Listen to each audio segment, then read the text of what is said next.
Takže nazdar lidi, já vás tomu toho ukázka serveru Hypixelu, takže IP adresa je pi.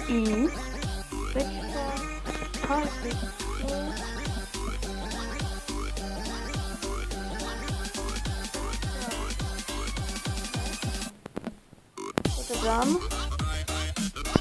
server a teď už se vám ten server měl přidat. Takže to bude trošku sekat, ano, tu Hypixel Alpha, takže jdeme se podívat, pokud se mi to tam napojí. Doufám, že nebude zase full, ale to je taková menší možná ukázka, ano, takže jsme tu na Hypixelu, tak já si dám jiný pohled. Tak tohle natáčím hned po Let's Play, Minecraft Let's Play. Tak, vlastně tu máte jiný lobby než na PC. Asi všichni pomalu, kdo hraje Minecraft, tak zná Hypixel.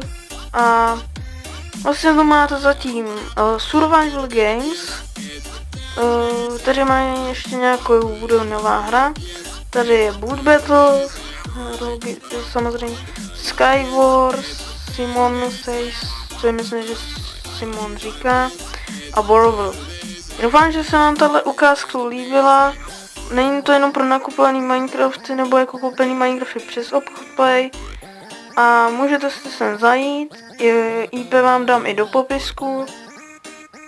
Takže pokud se vám to líbilo, dejte like nebo odběr, anebo dislike, napište do komentářů, co se vám to nelíbilo. A zatím čau!